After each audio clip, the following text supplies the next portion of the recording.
क्या 142 करोड़ 87 लाख में ऐसा कोई जनता में एक आदमी नहीं है जो इस झूठे प्रधानमंत्री का मुकाबला कर सके? इसमें इतनी ताकत लग रही, कौन नेतृत्व करेगा? देखिए ये बात है कि इसमें देश में ऐसा कोई नेता नहीं हुआ जो शरेआम बोले कि मेरा झूठ सबसे मजबूत।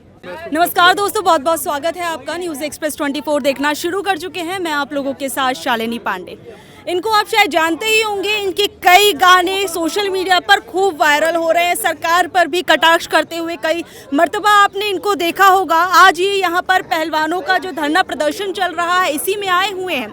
तो आपसे मैं सवाल करना चाहूँगी, ब्रजभूषण को ये कहा जा रहा था FIR तो हो गई है, उनसे सवाल जवाब के लिए बुलाया नहीं जा रहा है, उनसे सवाल जवाब नहीं किए जा रहे हैं। अब तो उनको बुलाकर उनसे सवाल जवाब भी किए गए हैं। उसमें उन्होंने कहा है, फिर ये कहा है कि मैं निर्दोष हूँ। क्या कहेंगे?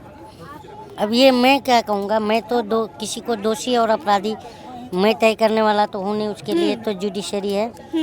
तो ये जुडिशरी का मामला है तो कोर्ट तय करेगी। पर फिर भी जो है प्रधानमंत्री को यहाँ आना चाहिए या उनके किसी भी नेता को यहाँ आना चाहिए और इन सब से बात करके इनकी जो मांगे हैं उनको मतलब आश्वासन दें या उनको ये करें और ये धरना ख़त्म कराएं। ये एक नैतिकता के आधार पर ये होना चाहिए, बस यही कहना चाहूँगा। 2014 से पहले हमने एक साल तक धरना चलते हुए नहीं देखा था, ठीक है। और 2014 के पहले इस देश में 45 साल के निचले स्तर पर बेरोजगारी भी नहीं देखी थी। इस देश में 2014 के पहले हमने कभी डॉलर का रेट 82 रुपये भी नहीं देखा था, ठीक है। इस देश में 2014 के पहले हमने कभी जो है 100 रुपये के ऊपर पेट्रोल का रेट भी नहीं देखा था, ठीक है ना। हमने इस देश में 2014 के पहले 36 रुपये 38 रुपये किलो आटा भी नहीं देखा था, ठीक है ना। 2014 में विपक्ष था, 2014 के बाद विपक्ष नहीं है। विपक्ष ही नहीं है, मुर्दा है। मुर्दा है, हाँ। लेकिन एकजुट तो हो रहे हैं, कह रहे हैं इस बार मोदी हो जाए तो मैं आपके माध्यम से मैं मतलब करोड़ों लोगों को मैं ये कह रहा हूँ कि मैं उन सब के तरफ से भगवान का बहुत बहुत धन्यवाद करूँगा। तो क्या लग रहा है, एकजुटता दिखेगी? होना चाहिए। मात दे पाएंगे मोदी जी को? मुझे तो नहीं लगता। हाँ? मुझे तो नहीं लगता ही नहीं है ना। विपक्षियों में ताकत नहीं दिखती नहीं है है आपको? और ये 2014 का जो इलेक्शन है ना, अब मुझे लगता है जनता बनाम सत्ता होने वाला है। जनता बनाम सत्ता होने वाला है। हम तो जनता ही हैं, कोई पोस्ट तो है नहीं मेरा, कोई राजनीति फील्ड से तो हूँ नहीं मैं, तो फिर भी मेरे को ये सब चीज़ें तो पता है ना। तो जब 2014 में हम ही लोग इनके विरोध में उतरने वाले हैं, ठीक है ना। हम 2014 की फुल तैयारी में हैं। कितने लोग तो सपोर्ट करते हैं मोदी जी से, प्यार करते हैं, 2-2 बार जितवाए हैं। आप कह रहे हो जनता बनाम सत्ता होगा, आप विरोध कर रहे हैं। प्यार करने का मतलब है आप गलत करो उसे भी समर्थन करूंगा। हाँ, प्यार तो हम भी करते हैं प्रधान, क्योंकि वो हमारे देश के प्रधानमंत्री हैं। चाहे वो व्यक्तिगतली वो कैसे भी हों, उनके विचार कैसे भी हों, पर है तो हमारे देश के संवैधानिक पद पर बैठे हैं ना।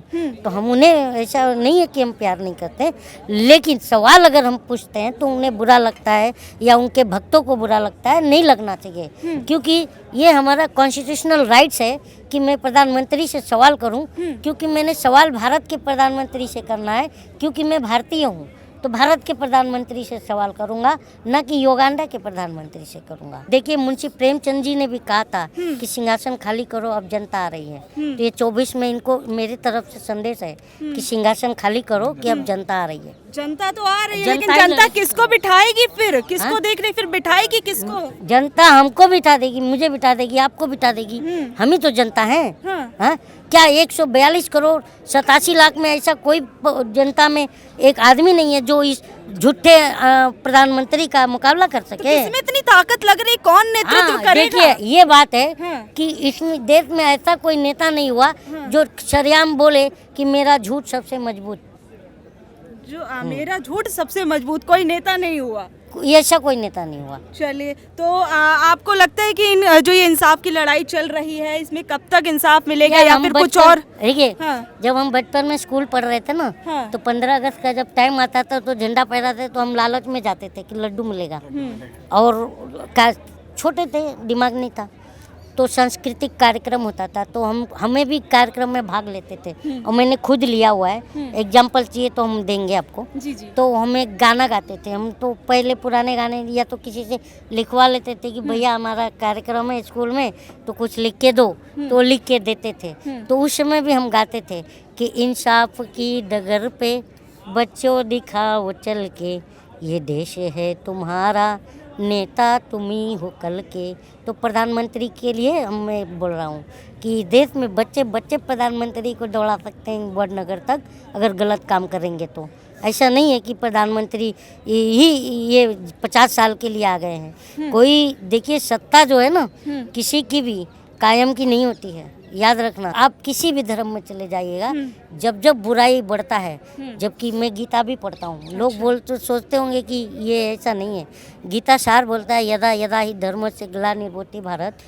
तो उसका जो मीनिंग जो बोलते हैं कि जब जब अधर्म बढ़ता है तो भगवान मानव रूप में आकर के लोगों की इस्लाह करता है, सच रास्ता दिखाता है। तो जब अधर्म बढ़ेगा, जब बुराई बढ़ेगी तो कोई ना कोई ज़रूर आएगा। ऐसा नहीं है कि सत्य जो है सिर्फ परेशान होता है, परास्त नहीं होता। तो सच्चाई की जीत आपको होगी। लगता है कि सच्चाई की ही अब जीत होगी। तो बहुत बहुत शुक्रिया। तो अभी आपने देखा कि इन्होंने पहलवानों के समर्थन में क्या कुछ कहा और भी बहुत सारे मुद्दों पर इन्होंने बात की 2024 तक। तो आप लोगों के बारे में, तो आप लोगों का इस बारे में क्या कुछ कहना है नीचे दिए कमेंट बॉक्स में ज़रूर बताइएगा।